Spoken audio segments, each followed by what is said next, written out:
Malaysia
रोचमानो धर्मरुचुपि आकाश समुद्वारा नमोद्वारा गाविषुण गुणवति देवः ब्रह्मज्योति ब्रह्मवति यमादता गुरुवन्द्रेतं सुवर्णरन्दा विलमत्कमति नमामि वर्तयामो वेदस्यमक्वे बहुबलाम्बिकां धर्मशक्तिं यत्र गावो विद्यां प्रभयों सुभागां वर्तयामो तेन सकलवाद्य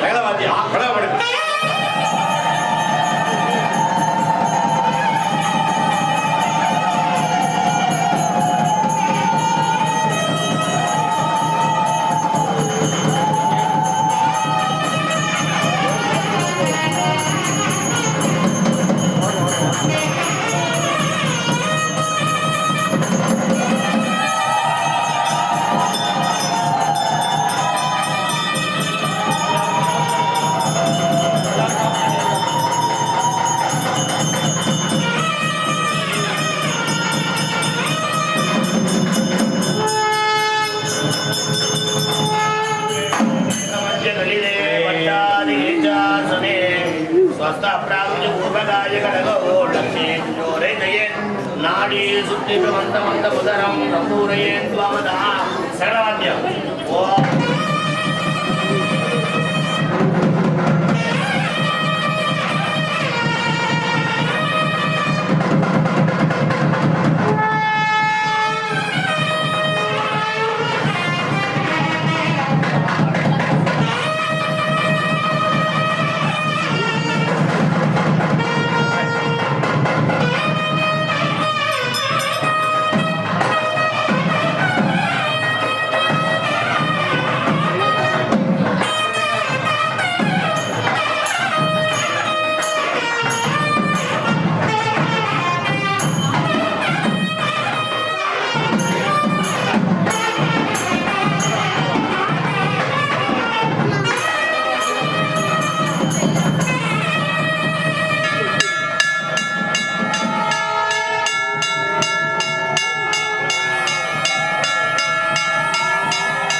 காலில் பவித்திரம் போட்டு மாலை போட்டவங்கன்னா கொஞ்சம் முன்னாடி வந்துருங்க. மோதிரம் ஒரு காலில் பவித்திரம் போட்டு மாலை போட்டவங்கன்னா முன்னாடி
ராமேஸ்வரம் வரையிலுள்ள அனைத்து சிவாலய, விஷ்ணுவாலய, குஷாலய, மடாலய மூர்த்திகளும் வந்திருந்து எங்களுடைய குலதெய்வம் சகிதமாக வந்திருந்து எங்களையும் எங்களுடைய கிராம ஜனங்களையும் அவர்களுடைய குடும்பத்தினரையும் ஆசீர்வதித்து தெளிவான ஞானத்தையும் கூர்மையான புத்தியையும் நல்ல உடல் ஆரோக்கியத்தையும் தந்தருளி எங்களை ஆசீர்வதிக்க வேண்டுமாய் ஆச்சாரியர்களை நியமித்து யாக வைபவங்கள் செய்து மகா கும்பாபிஷேகத்தை நடத்துகிறோம். நற்பலன்கள் யாவையும் எங்களையும் எங்களுடைய குடும்பத்தினரையும் வந்து சேர்வதாக பிரார்த்திக்கிறோம். சதமானம் பவதி சதாய பொருளாய தேவேந்திரிய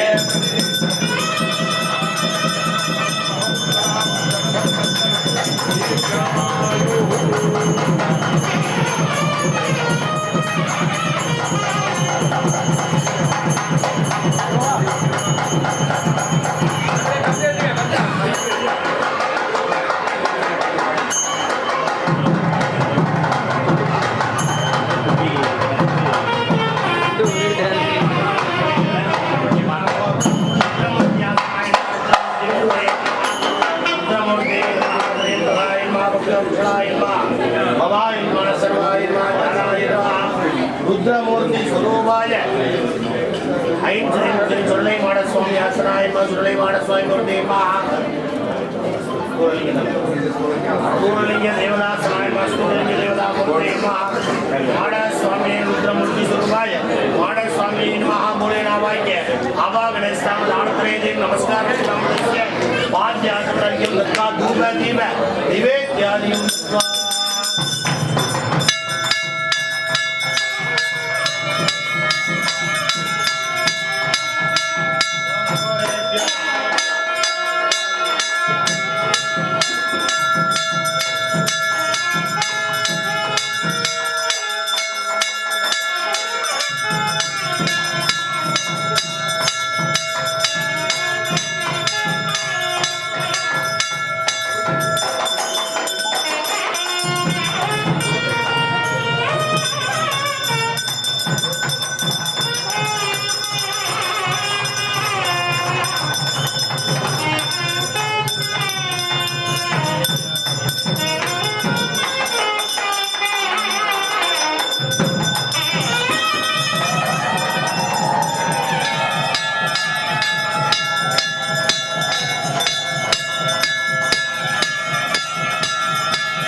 கரை பொய்கையும் போன்றது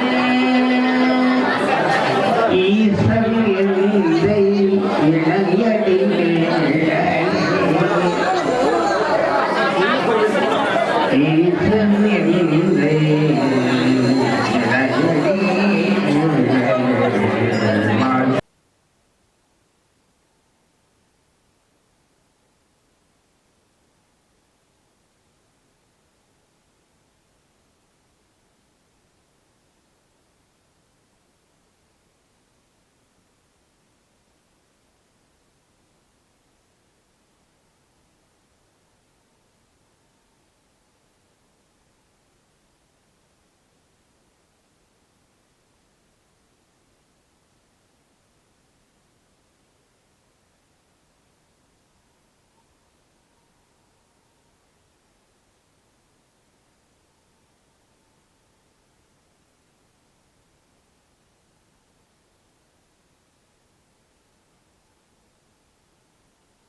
எந்தை சுந்தரமாவது குடிக்கப்படுவது தந்திரமாவது நீர் கமலத்தில் உள்ளதும் செந்துவர் வாய்மை மன்றம் திராள வாழம் பின்னாடி தொங்க விட்டுருங்க. பின்னாடி தொங்க விட்டுருங்க.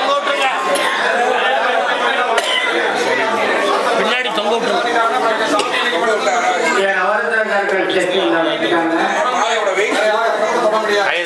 हृदयाय नमः सरसे नमः शिवाय नमः वजाय नमः नेत्रेभ्यो नमः अस्त्राय नमः ईशानमूर्तनाय स्वाहा मध्ये वागीश्वरी वागीश्वरासनाय नमः वागीश्वरी वागीश्वरमूर्तये नमः ईशानमूर्तनाय नेत्रेभ्यो नमः अस्त्राय नमः त्रयम्बकं यजामहे सुगन्धिं पुष्टिवर्धनम् उर्वारुकं ज्योतिर्मुक्षीयमामृतात् देवीं वाजमगनेन्द्र देवातां विश्वरूपा वसुवदन्ति शाना मन्त्रे नमोर्चन्दगाना तेन उर्वागस्वा लोभसुष्टुदैतो मूलेन वाक्य अवानर्यं दत्वा हृदयाय नमः सरसे नेत्रेभ्यो नमः अस्त्राय नमः ईशानमूर्तनाय स्वाहा तत्पुरुषोक्ताय स्वाहा गौरवताय स्वाहा मदे सत्यमूर्ते स्वाहा हृदयाय स्वाहा शरणे स्वाहा शिवाय नमः नेत्रेभ्यो स्वाहा अस्त्राय स्वाहा वागीश्वरी वागीश्वराभ्यां स्वाहा मध्ये अनधर्मज्ञान वैराग्य मुखज मध्ये बालाग्नि आश्रयाय नमः बालाग्नि मूर्ते नमः बालाग्नि नमः बालाग्नि मध्ये यवनाग्नि आश्रयाय नमः यवनाग्नि मूर्ते नमः यवनाग्नि मध्ये वृद्धाग्नि आश्रयाय नमः वृद्धाग्नि मूर्ते नमः वृद्धाग्नि मध्ये वृद्ध शिवाग्नि आश्रयाय नमः वृद्ध शिवाग्नि मूर्ते नमः हृदयाय नमः सर्वनेत्रेभ्यो नमः अस्त्राय नमः सुषमा पूर्य होमयेत् ईशानमूर्तनाय स्वाहा तत्पुरुषोक्ताय स्वाहा अघोरहृदयाय स्वाहा वामदेवोक्ताय स्वाहा सद्योजनमूर्ते स्वाहा हृदयाय स्वाहा सरसे स्वाहा शिवाय स्वाहा वजाय नेत्रेभ्य अस्त्राय स्वाहा वागीश्वरी वागीश्वराभ्यां स्वाहा वागीश्वरी वागीश्वराभ्यां स्वाहा वागीश्वरी वागीश्वराभ्यां ओम षट् ओम गां गौ शिवाय स्वाहा हर नम பார்வதி பதகே ஹர ஹர மகாதேவா. அன்பார்ந்த பக்தமை என்பர்களே, எல்லாம் வல்ல அருள்மிகு கிணற்றடி ஸ்ரீ துள்ளுக்குட்டி மாடசுவாமியினுடைய அஷ்டபந்தன மகா கும்பாபிஷேக வைபவனத்தினுடைய முதல் கால யாகசாலையானது இன்றைய மாலை தினம் முதலே மங்கள ஈஸ்வரியுடன் ஆரம்பித்து விநாயகர் பூஜை மற்றும் வாஸ்து சாந்தி பூஜைகளானது நடைபெற்று பிரவேச பலி மற்றும் கலாகிருஷ்ண பூஜைகளானது நடைபெற்றது. தாய்மார்கள் கொஞ்சம் அமைதியாக இருந்தால் தான் மகா கும்பாபிஷேகம் எதுக்காக நடத்துகிறோம், இந்த வாஸ்து சாந்தி கோலம் போட்டு எதுக்கு பூஜை பண்ணாங்க, ஐயர்லாம் வந்தாங்க பூஜை பண்ணிட்டு போயிட்டாங்கன்னு இல்லாமல் இந்த பூஜைகள்லாம் எதுக்காக நடக்குது, ஏன் எந்திரம் வைக்கிறோம், எதுக்காக நவரத்னம்லாம் கொண்டு வைக்க சொன்னாங்க அப்படிங்கிற விஷயங்களை எல்லாம் கொஞ்சம் தெரிஞ்சுக்கிட்டா தான் அடுத்த கும்பாபிஷேகத்தை நீங்கள் பார்க்கும்பொழுது நீங்களே அதை டைரக்ட் பண்ணலாம். மகா கும்பாபிஷேகத்தினுடைய சிறப்பு விசேஷங்கள் மற்றும் பூஜைகளுடைய சிறப்புகள் அனைத்தையும் ஒரு 10 நிமிடம் நம்ம அதை கேட்டுட்டோம்னா இதில் மேலும் சிரத்தையாக இருந்து அந்த பூஜையில் கலந்து கொள்ளக்கூடிய விசேஷங்கள் கிடைக்கும். தாய்மார்கள்லாம் கொஞ்சம் அமைதியாக காத்து சொல்லக்கூடிய, ஏன்னா இதுவரைக்கும் சொன்னது பூரா மந்திரங்கள், இந்த மந்திரத்தில் ஒரு வரிக்கு கூட அர்த்தம் நமக்கு தெரியாது, எல்லாருக்குமே தெரியாது. அப்போ அந்த எதுக்காக அதை சொல்கிறோம் அப்படிங்கிறத தெரிஞ்சுக்கிட்டோம்னாக்க நம்ம விசேஷமாக அந்த பூஜைகளை பண்ணலாம். முதலாவதாக மகா கணபதி பூஜையை பண்ணோம். எல்லோருக்கும் ஆதாரமாக இருந்து பிரணவ மந்திரத்தினுடைய பொருளாக இருக்கக்கூடிய மகா கணபதி பூஜையை செய்வித்து வாஸ்து சாந்தி என்று சொல்லக்கூடிய 8 64 கட்டங்களை போட்டு அந்த 64 கட்டங்களையும் 64 தேவதைகளை பூஜித்து அந்த தேவதைகள் அனைவரும் நமது ஆலயத்திற்கு பக்கபலமாக இருந்து 8 திக்கிலும் இருக்கக்கூடிய திக் தேவதைகள் அனைத்தும் நமக்கு அனுகூலமாக இருந்து பிரார்த்தனை செய்வதற்காகத்தான்.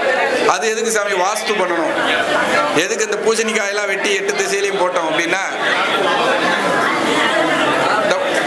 இந்த கோவில் கட்டுறதுக்கு முன்னாடி, இந்த கோவில் ஒரு வீடோ கோவிலோ கட்டுறதுக்கு முன்னாடி அந்த இடம் ஒரு பிளைனா இருக்கும். காத்து தன் பாட்டில் அடிச்சுட்டு இருக்கும். கிழக்குலேருந்து மேற்க காத்து போகும், வடக்குலேருந்து தெற்க காத்து போகும், மேலேருந்து மழை பெய்யும், சூரிய பகவான் தன்னுடைய கதிர்களை பூமிக்கு அனுப்புவார். இதெல்லாம் டைரக்டா வந்து பூமியில படும். பூமியில எந்த விதமான தடையும் இல்லாம காற்றுகள் போயிட்டு வந்துட்டு இருக்கும். ஒரு பிளைனான ஒரு நிலத்துல, காலியான நிலத்துல மக்கள் நம்முடைய வசதிக்காகவும் நம்ம வீடு கட்டுற மாதிரி இறைவனுக்கும் நம்ம ஒரு ஆலயத்தை எழுப்பணுங்கிற ஒரு ஆசையினாலே 4 பக்கம் சுவர்களை கட்டி, மேலே ஒரு சுவரை கட்டி கீழே ஒரு சுவரை கட்டி, அப்ப என்ன ஆகுதுன்னா சூரிய பகவான் தன்னுடைய கதிரை பூமிக்கு அனுப்ப முடியல. காற்று தன்பாக்கில் வருது, வந்து பார்த்துட்டு நேற்று வரைக்கும் நல்லா காலியா இருந்தது, இப்போ ஒரு சுவரை வச்சு கட்டிட்டாங்களே, நம்ம காற்று எங்க போகுதுன்னு ஒரு சுழற்சி சுழன்று வேறு திசையில போக ஆரம்பிக்குது. இப்படி இயற்கையை எதிர்த்து சில விஷயங்களை நம்ம தேவைக்காக நம்ம செய்ய வேண்டியிருக்கு. பூமியை அகழ்ந்து, பூமியை கடப்பாறை வச்சு குத்தி அதுக்கு உண்டான நம்ம வேலைகள் எல்லாம், அஸ்திவாரத்தை போடுவதற்கு உண்டான வேலைகளை எல்லாம் செய்வதற்கு இறைவனிடம் அனுமதி வாங்குறோம். மஞ்சள் பிள்ளையாரை வச்சு பூமி பூஜை பண்றோம் அப்படின்னாக்க பூமிக்கு பூஜை பண்றோம். விநாயகர் கோவிலே போய் பூஜை பண்ணாலும், கும்பாபிஷேகம் ஆரம்பிச்சாலும் விநாயகருக்கு மஞ்சள்ல போலையோ ஒரு சாணியிலேயோ ஒரு பிள்ளையாரை பிடிச்சி அந்த பூஜையை பண்ணிட்டு தான் நம்ம தொடங்குவோம். இந்த பிள்ளையார் பிடிக்கக்கூடிய சாணிக்கும் வேறு சாணிக்கும் என்ன வித்தியாசம் அப்படின்னாக்க, இந்த பிள்ளையார் பிடிச்ச சாணியில புழு வராது. வேறு சாணி சாதாரணமாக போட்டிருந்தா அதுல புழு வரும். இந்த விநாயகர் பூஜை பண்ண சாணியில பாத்தீங்கன்னா புழு வராது. அப்படியாக அந்த இறைத்தன்மையை அந்த பூமிக்கு பூஜையாக செய்யக்கூடிய அந்த பூஜைகளை செய்வித்து தான் இந்த வாஸ்து சாந்தி பூஜை சித்தோ. அந்த இயற்கை தன்னுடைய சுழற்சிகளில் இருந்து மாறும்போது சின்னதாக கோவப்படும். நம்ம தினந்தோறும் ஒரு வீட்டுக்கு போறோம், திடீர்னு நம்மளை மறைச்சு வரக்கூடாதுன்றாங்கன்னா நம்ம எவ்வளவு கோவப்படுவோமோ, அப்படியாக காற்றும் மழையும் சூரிய பகவானும் தன்னுடைய இயற்கை பிறழ்ச்சியை அனுமதிக்காம கோவப்படுவாங்க. அப்படி கோபப்பற்றாம இருப்பதற்காகத்தான் இந்த கோவிலுடைய வரைபடம், இந்த கோலம் 8 64 கட்டங்களை போட்டு ஒரு கோலம் போட்டுதுன்னா இந்த கோவிலோட வரைபடம் டிராயிங்கை போட்டு தான் வச்சு பூஜை பண்ணியிருக்கோம். கோயிலோட ஒவ்வொரு இடத்துலையும் தனித்தனியாக போய் பூஜை பண்ண முடியாதுங்கிறதுனால அந்த 64 கட்டங்களையும் அந்தந்த தேவதைகளை ஆவாகனம் செய்து அந்த பூஜைகள் எல்லாம் செஞ்சிடும்.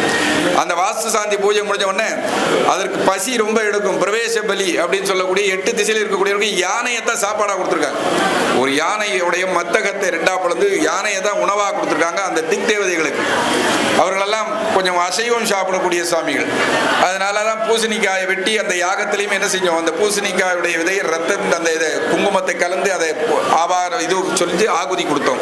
அதுபோல இந்த இடத்துக்கு எந்த பிரச்சனைகளும் வராமல் நீங்கள் காப்பாற்றணும் அப்படிங்கிறதுக்காக அந்த வாஸ்து சாந்தி பூஜையை பண்ணி கும்ப அலங்காரம் என்று சொல்லக்கூடிய கும்ப அலங்காரத்திலே ஆச்சாரிய சகல நதி தீர்த்தங்களிலும் கொண்டு வரக்கூடிய அந்த தீர்த்தத்தை நமது மூர்த்தி அபிஷேகம் செய்து கொள்ள வேண்டும் என்று கும்ப அலங்காரம் செய்வித்து நீர்களை எல்லாம் நிரப்பி அதை கொண்டு வந்து கலாகர்ஷணம் என்று சொல்லி ஏற்கனவே பாலஸ்தாபனம் செய்து வைத்திருக்கக்கூடிய அந்த சுவாமியை கலாகரன் மீண்டும் அந்த கலசத்திற்கு கொண்டு வந்து இங்கே கொண்டு வந்து நிலைநிறுத்திருக்கும். இப்போதைக்கு இதுதான் கோவில் நமக்கு. அது இந்த கும்ப தண்ணீர் அபிஷேகம் ஆகிற வரைக்கும் இதுதான் கோவில். அதனால தான் இதுக்குள்ளே சட்டை போட்டுட்டு வராதிங்க, இது பண்ணாதீங்கன்னு சொல்லி இதை எப்படி கோவிலுக்கு உண்டான பராமரிப்பு இருக்கிறதோ அத்துணை பராமரிப்பும் இந்த யாகசாலைக்கு உண்டு.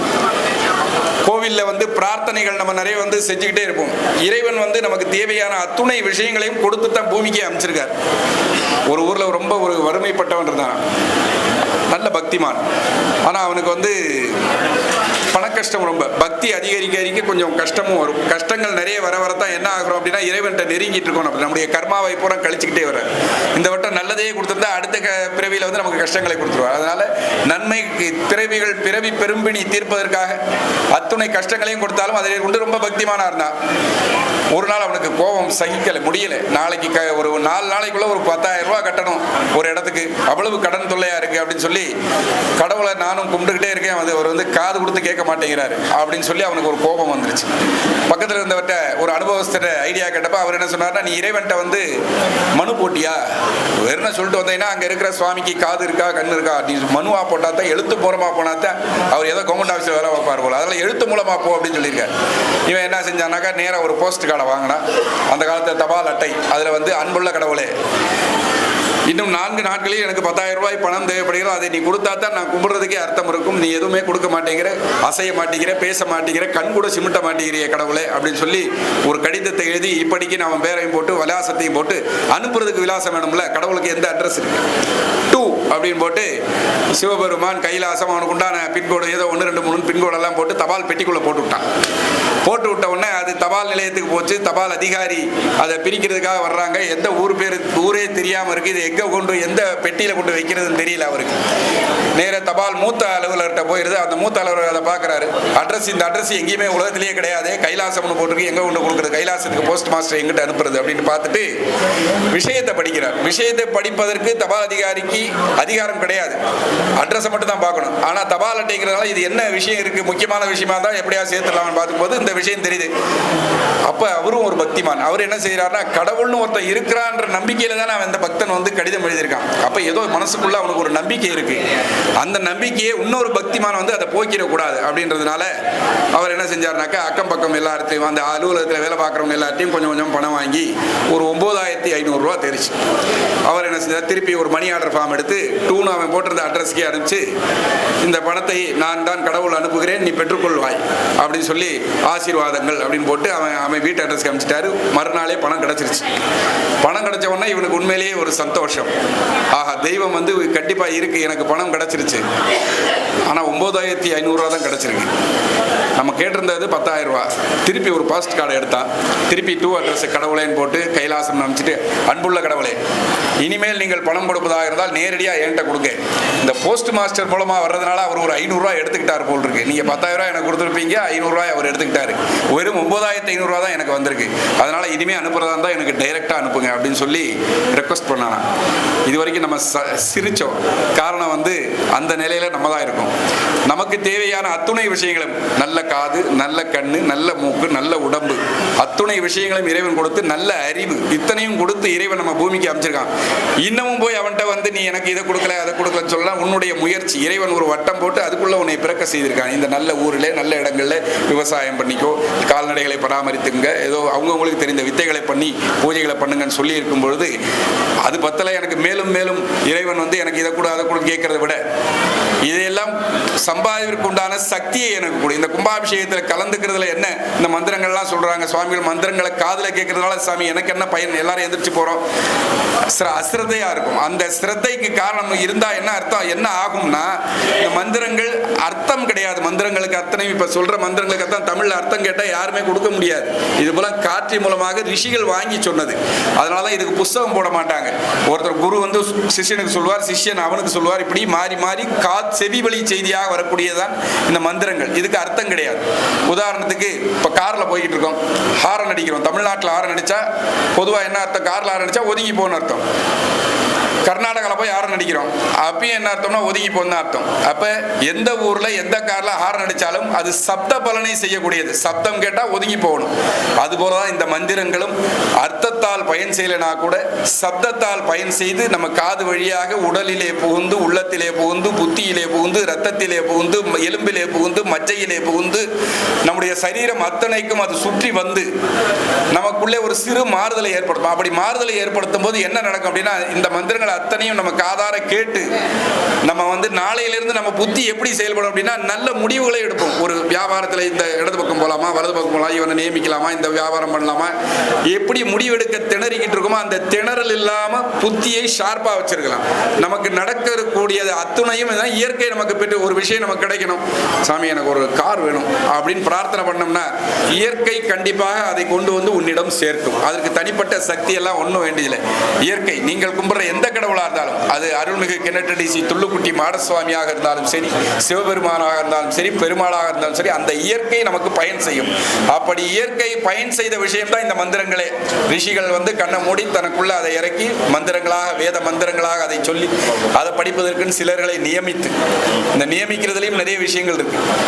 ஏன் என்னென்ன விஷயங்களை பண்ணணுங்கிறதுலையும் இப்போ எல்லாரும் பூனல் போட்டுக்கிறாங்க. பூனல் போடுறதுல என்ன விசேஷம் அப்படின்னாக்க, இப்போ நம்ம சங்கல்பம் பண்ணும்போது இந்த கையை வச்சு இந்த கையை மூடிக்கிட்டு சங்கல்பம் பண்ணுறோம். சங்கல்பம்னா வைராக்கியம். இந்த காரியத்தை நான் மமோபாத்த சமஸ்த துரிதக்ஷயத்வாரான்னு சங்கல்பம். இந்த பிரதேசத்தில், இந்த நாட்டில், இந்த இடத்துல நான் பிறந்திருக்கேன், பாரத வருஷே பரதக்கண்டே மேரோகு, இந்த பக்கம் மலை இருக்கு, இந்த பக்கம் கடல் இருக்கு அப்படின்னு நம்மளுடைய டைரக்ஷன் சொல்லி இன்ன பேரு, இன்ன நட்சத்திரம், இன்ன கோத்திரம், இன்ன ஊரில் நாங்கள் இருக்கோம், அதான் நம்மளுடைய அட்ரஸை சொல்கிறோம். இதெல்லாம் இருந்துக்கிட்டு எங்களுக்கு தேவையான விஷயங்கள் இது எது எனக்கு தேவைப்படுதுன்னு சொல்றது தான் அந்த சங்கல்பம். எப்படி சங்கல்பம் பண்ணும்போது இந்த கையை வச்சுக்கிட்டா வைராகியம் மனசுல பிறக்குமோ, மந்திரம் சொல்லும்போது இந்த தோல்ல கையையும் இந்த இடுப்புல கையையும் வச்சுக்கிட்டா அந்த புள்ளி வேலை செய்து அந்த மந்திரம் சித்திக்கும்னு சொல்லியிருக்காங்க. அப்படி சித்திக்கும் அப்படின்னாக்கா இந்த இப்படி கையை வச்சுக்கிட்டே இருக்க முடியாது. அந்த இடத்தை தொடுவதற்கு ஒரு பொருள் வேண்டும். அந்த பொருள் தான் பூணூல். இந்த பூணூல், இந்த பிரம்ம முடிச்சானது ஹிருதய பாகத்திலையும், இந்த பூணூலானது இந்த தோளையும் இந்த இடுப்பையும் தொட்டுக்கொண்டு ஒரு மந்திரத்தை சொல்வித்தால் அந்த மந்திரமானது பல பலன்களை உண்டாக்கும்.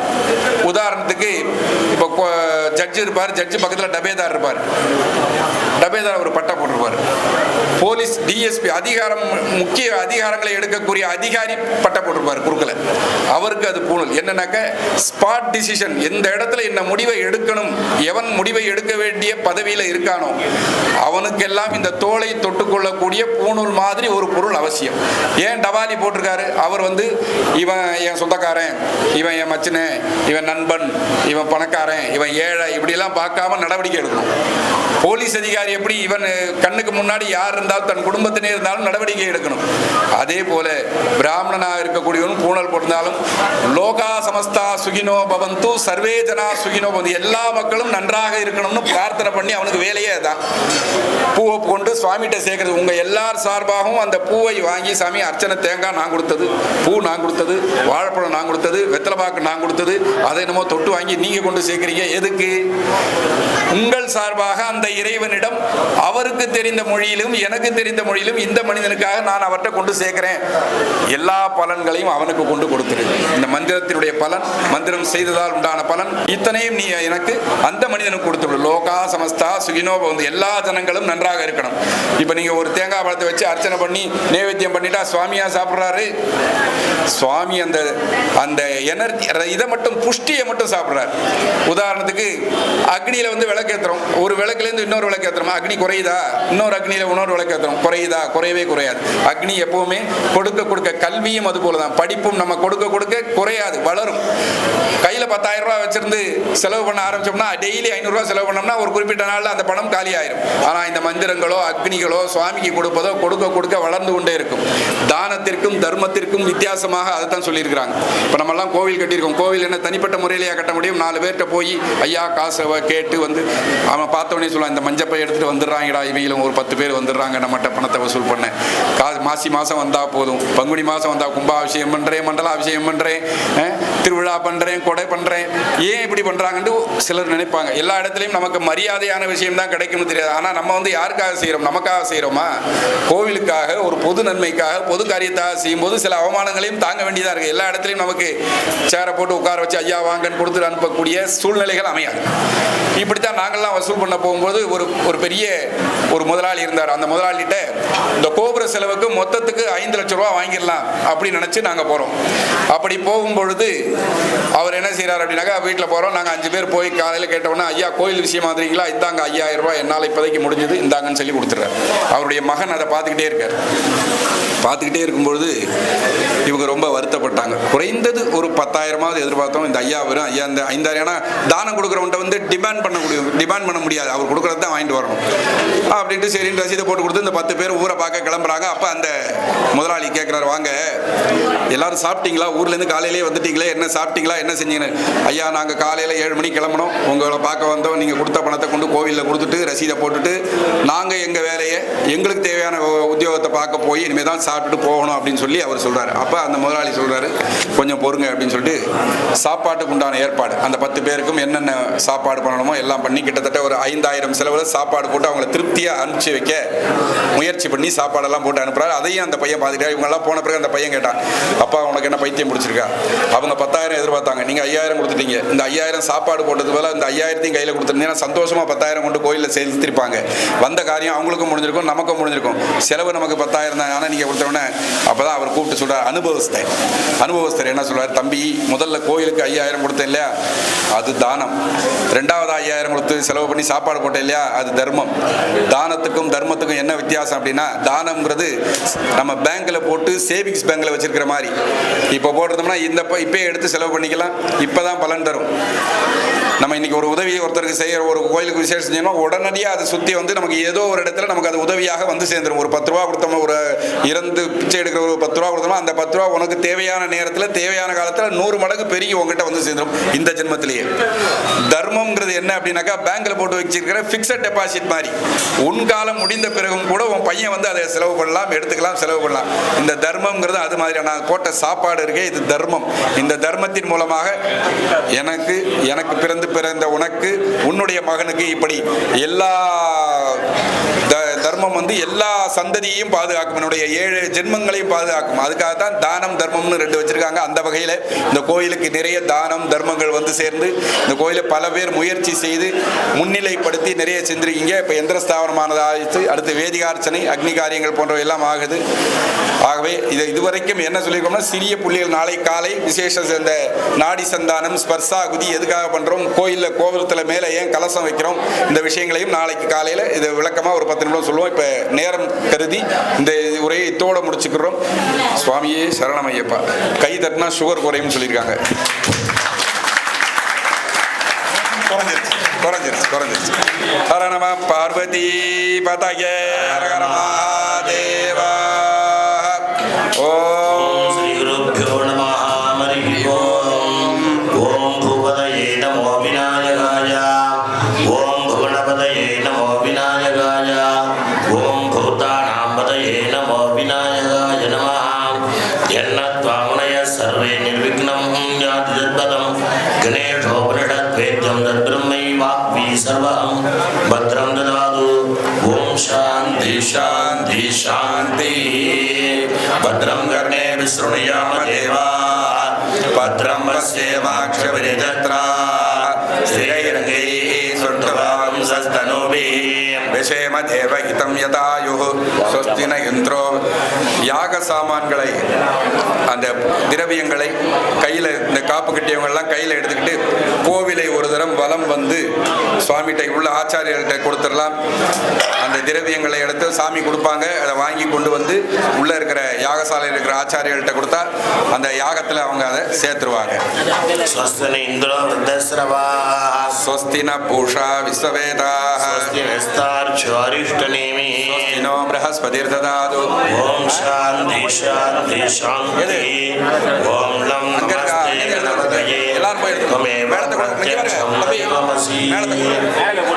त्वमेव केवलं हर्तासि.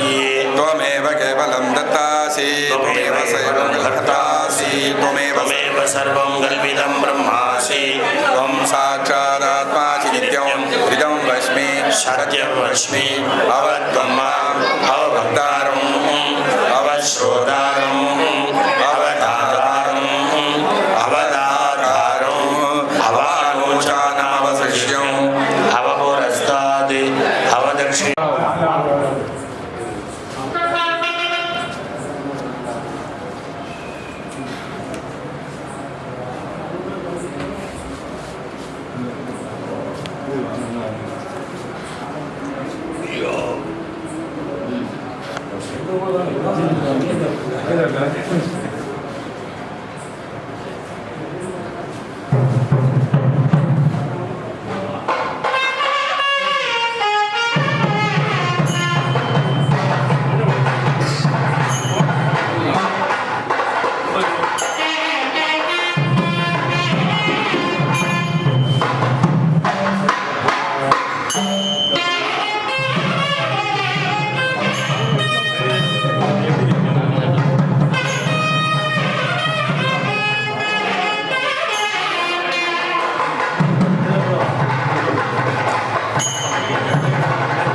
एतावानस्य महिमा आलोच्यायागश्च पूरुषः आलोऽस्य विश्वाभूतानि कृपादस्यामृतं दिवि कृपादूर्त उदय पुरुषः आलोऽस्येहातभात् पुनः ततो विश्वं व्यक्रामत् आसनानसने अपि तस्मात् विराजदायते विराजो अधिपुरुषः सजातो अन्तरिक्षते पश्चात् भूमिमतो पुरः यत्पुरुषेण हविषा देवायज्ञमदं वदे वसन्तोऽस्यासिराज्यं कृष्णैत्मशरत्तभिः सप्तास्यासन्वैदयः त्रिसप्तसमिरकृताः देवाय दैयं दन्वानाः अवत्रं मुरुगं वदो दैयज्ञं वदति प्रोक्तं चारं देवाय दुर्गा राजार्कयस्वये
பரிகாரத்தினுடைய சிறப்பு. அந்த கலைஞர்களுக்கு அதே போல வேதம், நாதம், அல்லது கீதம், நாதஸ்வரத்தினாலே இறைவனை மகிழ்ச்சி செய்யக்கூடிய அந்த கணபதி தாளம் போன்ற தாளங்களை எல்லாம் வாசித்த அந்த நாதஸ்வர கலைஞர்களுக்கும் நம்முடைய பாராட்டுகளை தெரிவிப்போம். தொடர்ந்து யாகசாலையிலே பூர்ணாகுதி என்று சொல்லக்கூடிய நிறைவு வேள்வி பூஜையான அக்னி எதை கொடுத்தாலும் எவ்வளவு கொடுத்தாலும் வாங்கிக் கொண்டே அதை எங்களால் இவ்வளவு தேவங்கள் கொடுக்க முடியும், இதோ இப்பை பெற்றுக்கொண்டு பூர்ணாகுதியாக பாவித்து நிறைவு வேள்வியை செய்து மீண்டும் நாளை காலை பூஜைகளால் தொடர்ந்து 2ஆம் கால யாகசாலை பூஜையில் பத்திரிகைகளுக்கு குறிப்பிட்டபடி இறைவனுடைய அருளாலும் அருள்மிகு கிணற்றடி ஸ்ரீ துருக்குட்டி மாரசுவாமியுடைய ஆசீர்வாதத்துடன் குறித்த நேரத்திலே வைபவங்கள் அனைத்தும் தொடர்ந்து நடைபெறும்.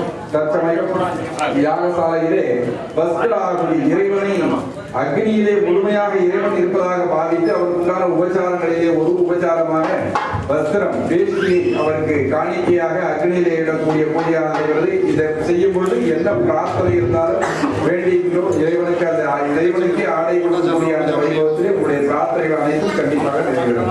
ஓம் யுவா சுவா சாபரி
ஆச்சாரியர்கள் சந்தோஷங்களுக்கு தயாராக கொள்ளப்படுகிறார்கள்.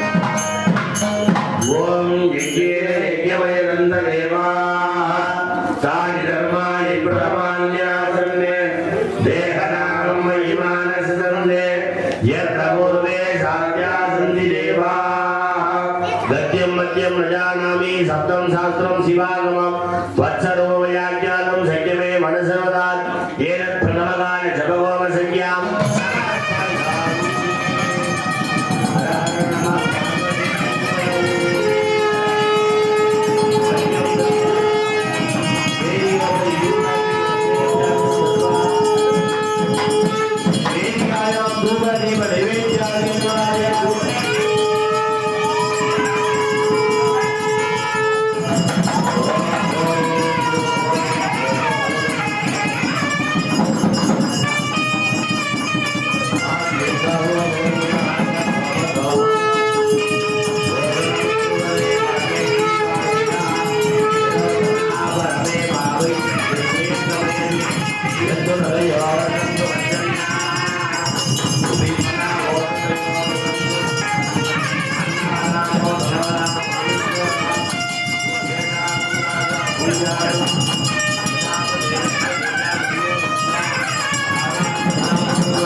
ஓம் பூகீபட சமாயுக்தம் நாகவள்ளீர்தலையில் தரோவா சம்யுக்தம் தாம்பூலம் பிரதிஜதாம் ஓராம்பரம் நிவேதயாமி நிவேதயானந்தரமாஜமணியம் சமர்ப்பயாமி ஓம் அக்னிவேலே புரோஹீதம் யஜ்ஞசனேவ வக்ரிணமோ ஓம் தம் யுவம் யுவம் தம் தம் யுவம் தேவோ தேவோ யுவம் தம் தம் யுவம் தேவோ யுவம் தேவோ தேவோ யுவம் யுவம் தேவோ சினா சினா தேவோ யுவம் யுவம் தேவோ சினா தேவோ சினா சினா தேவோ தேவோ சினா குமாரம் குமாரம் அசினா தேவோ தேவோ சினா குமாரம் அசினா குமாரம் குமாரம் அசினா அசினா குமாரம் சஹரேவ்யம் குமாரம் அசினா அசினா குமாரம் சஹரேவ்யம் சஹரேவ்யம் தேவ்யோஹம் தீர்காயுகம் தீர்காயுகம் தீர்காயுகம் ரணோதன தீர்காயுகம் தீர்க்க ஆயுஷம் ரணோதனே ரணோதன ஓம் விஜய் கோர்ஜேவா ஓம் ஹிருதேனத்வம் துவம் ஹிருதேனத்வம் தனுவத் தனுவத் त्वं हृदेन धनुवः त्वं धनुवत् धनुवत्वं त्वं धनुवो वर्धयस्व वर्धयस्व धनुवत्वं त्वं धनुवो वर्धयस्व धनुवो वर्धयस्व वर्धयस्व धनुवो वर्धयस्व सत्या सत्या वर्धयस्व धनुवत् धनुवो वर्धयस्व सत्या वर्धयस्व सत्या सत्या वर्धयस्व सत्या सन्तु सन्तु सत्या वर्धयस्व वर्धयस्व सत्या सन्तो सत्या सन्तु सन्तु सत्या सत्या सन्तु यजमानस्य यजमानसन्तु सत्या सत्या सन्तु यजमानस्य ॐ नारायणाय विदये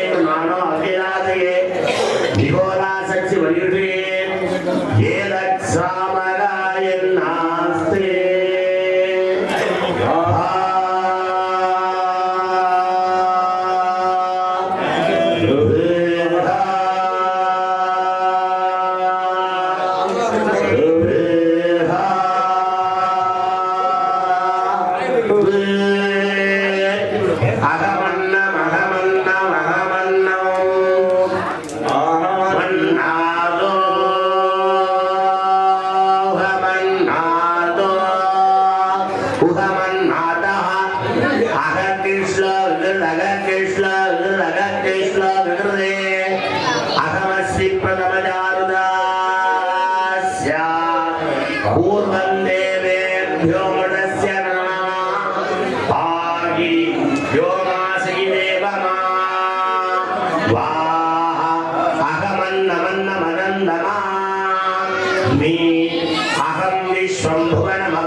भवति सर्वस्य सर्वस्याप्त्यै आप्त्यै सर्वस्य सर्वस्य जित्यै जित्यै सर्वमेव एव तेनाप्नोति आप्नोति सर्वं जयति वो मदालो दृढपूर्णमासव्या श्यामः सायमपि होत्रं भूत्वा अन्यमावृतेयं प्रदीया अग्नेर्द्वान् दाति तगतस्योन्यमुक्तिं प्रलयति आज्यमृढमीर्घान् गृहोदं पुरस्कृतं प्रथमे हाप्सनं ब्रह्मा वेत्ताव्यक्तकं शनादनं मरिहिवो ओम नमो भगवते रुद्रकुमाराय आर्याय निगपुत्राय महासहस्रे भारकात्रगुणिसमदरुपरा महागतगाय हेमजान पुनरत्न सिंहासनादित्याय वैडूर्य मणिमण्डलक्रीडाकृताय लाक्षा कुङ्कुमज्जवादित्यतुल्यप्रभाय प्रसन्नवदनाय उन्मत्तशूलाग्रजोलामल्यां नक्षत्रमणिपादकमण्डपाय प्रस्फुरस्मणिमणिरो उभयकर्णाय पूर्ण अलङ्कारं दुरुन्दिवीक्षाय यदा सिद्धोडिवाद्याय निरन्तराय जगतत्वमुखनादाय देवसी चक्रप्रमलोकाय पुरोजना गुरुदर्पुरुषी गन्धप्रदेविदाय पूर्णा पुष्कलाभ्योवासु सेविदाय सत्यसन्धाय महादात्रे नमः उदनादाय विद्महे अधिकरपुत्राय धीमहि तन्नो शास्ता प्रचोदयात् देवतोत्तममहिलाण्डमुनिर्माणनायकस्य सृष्टि श्रीसम्पादको वन्दितदेवताभ्यो नमो नमः अकार उकार उकार ओंकार नमः शिवादित्यादिदेवताभ्यो नमो नमः इति अरुणगिरि किरणगिरि श्री बालस्वामी आलयस्य महापुष्पाभिषेक दीप आराधन पूजा समये द्राविड गान प्रियतामवतारय அப்பமே அம்மைமே ஐயனோனே அன்புடைய மாமனும் மாமியுனே ஒப்புடைய மாதரும் பொன்பொருளோனே ஒருகுலமோ சுற்றமும் ஒருமே துய்பனவும் உயிர்பனவும் தோற்றுவாய்மே துணையாய நெஞ்சும் துறப்பிவாய்மே இப்பொன்னி இம்மணி இமுத்துமே இறைவனே செல்வனே அம்மையே அப்பா ஒப்பிலாமணியே அன்பினில் விளைந்த அறமுதே பொய்மையே பெருங்கி பொழுதினை சுருக்கும் பொழுதலை புறையனக்கு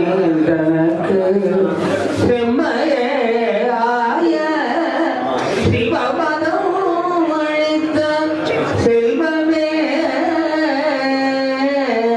சிவபெருமானே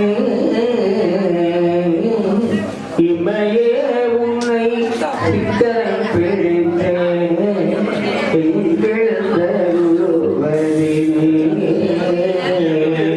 கற்றவர் வீடுக்கும் கற்பகனே கரையில்லா கருணை கடலை மற்றவர் அறியா மாணிக்க மலையை மதிப்பவர் மணமணி விளக்கு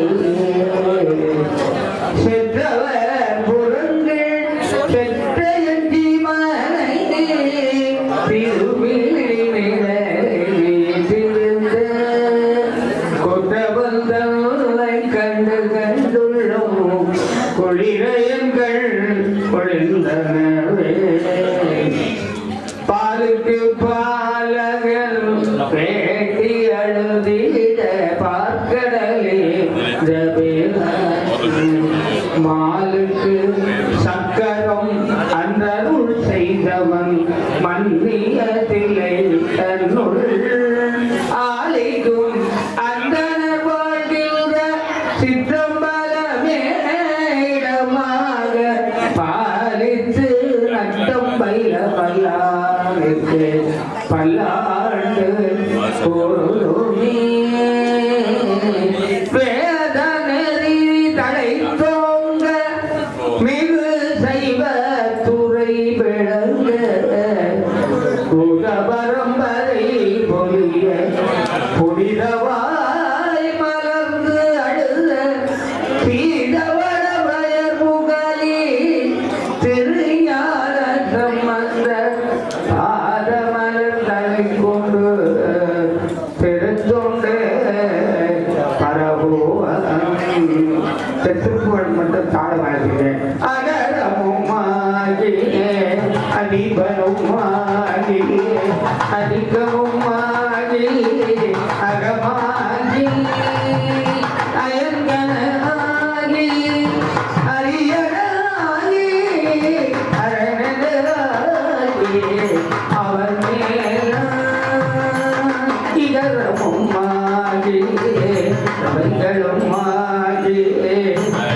அவங்களுமாகியே பருவோடே இருநிலம் மீதில் எரியனும் வாழ எனது முன்னோடி நீ வரவேணும் மகபதியாகி மருவும் பலால் பல்கரி கூறி மணிவோடு அருளை தேடல் அருளிய பூங்கை மனிததி காவும் மழையோலை ஜககன ஜக தகதி மீதோதி திமியன ஆடு மணியோலை திருமலி வானவள முடி தோலை மலைமிதை மேலும் பெருமாளே திருநிலம் மீதில் எழியனும் வாழ எனது முன் ஓடி நீ வரவேணும் வரவேணும் வரவேணும்.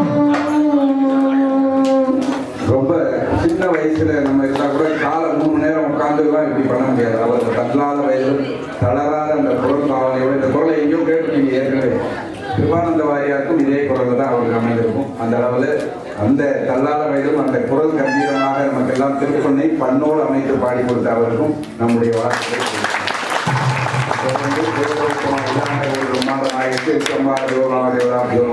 महागणपति प्रीति ग्रंथ से हम सब दुनिया प्रियता होगा या नो आई तो मुझे बोलते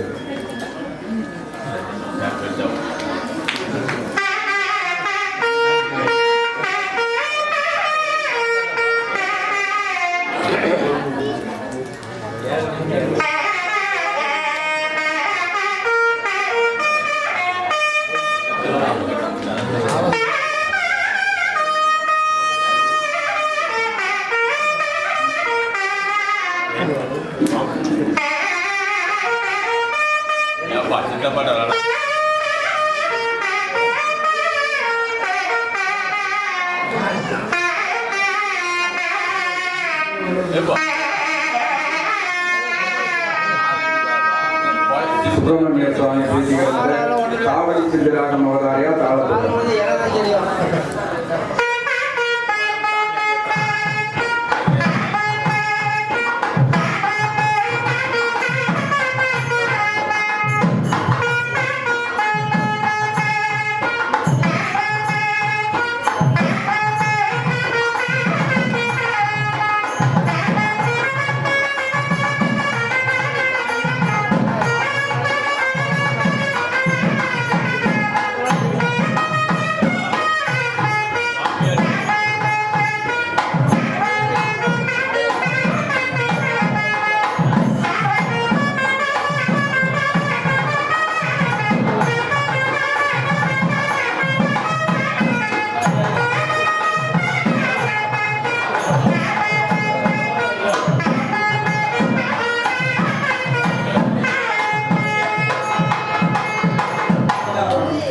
சிவபெருமான பிரீதிகரந்த மகுடி ராகத்தையெல்லாம் அவதார மகுடி.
நாத தாளங்கள்லாம் வந்து ஒரு கோவிலில் வந்து காலையில் பாணி முடிக்கிறதுலேருந்து சாப்பாடு சாப்பிட்றது, அபிஷேகங்கள், நைவேத்தியங்கள், அதே போல் ராத்திரி அவற்றுக்கும் கோவில் திருவண்ணந்தர் கோவில் இத்தனை பூஜைகளுக்கும் ஒவ்வொன்றுக்கும் ஒவ்வொரு ராகம். அதுபோல சுவாமி பல்லாக்களை எழுந்தருளி வர்றப்போ அதுக்கும் ஒரு ராகம். இதெல்லாம் வந்து நாளைக்கு நம்ம இங்கேருந்து கேட்க முடியாது. 12 வருஷத்துக்கு ஒருக்க அவருக்கு என்னென்ன குறைகள் இந்த நாதத்தில் குறைந்தா அதெல்லாம் தீர்க்கிறதுக்காக நம்ம பண்ணுறோம். அதனால இதுல வந்து அவசரமா எதுவுமே செய்ய முடியாது. செய்ய வேண்டிய கிரியை நீங்க யாருமே இல்லைனாலும் நாங்கள் செஞ்சுதான் போகணும். அதனால பல்லாக்குல சுவாமியை தூக்கி கொண்டு போவதற்கான ராகமான நோட்ஸ் ராகத்தையெல்லாம் வர்றாங்க.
இந்த ராகத்தை எல்லாரும் கேட்டிருப்பீங்க. தில்லவனாம படத்துல மேல்நாட்டு ராகத்தை எங்க தாளத்துல வாசிக்க முடியுமான்னு கேட்கும்போது சவாலுக்கு அழைத்து வாசித்த ராகம் தான் இந்த நோட்ஸ் ராகம்ன்றது.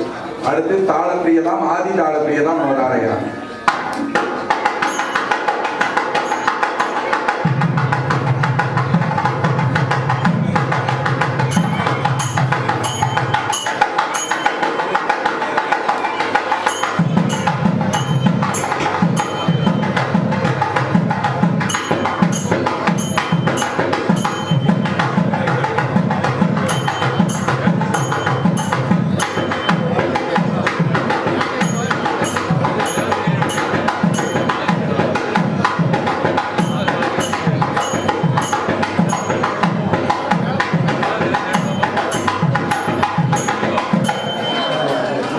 வேதத்தாலே நாங்கள்லாம் மந்திரம் சொன்னாலும் கூட நாதத்தாலே அவர்களும் இறைவனுடைய செடிக்கு தன்னுடைய நாதத்தையும் கொடுத்து கீதத்தையும் கொடுத்து தொடர்ந்து நமக்கெல்லாம் சாதமான அன்னதானத்தையும் கொடுக்க போகின்ற அத்தனை பேருக்கு பாராட்டுதலை தெரிவித்து அந்த நாசர கலைஞர்களுடைய பாராட்டுதலை தெரிவித்து தொடர்ந்து தீபாராயணம்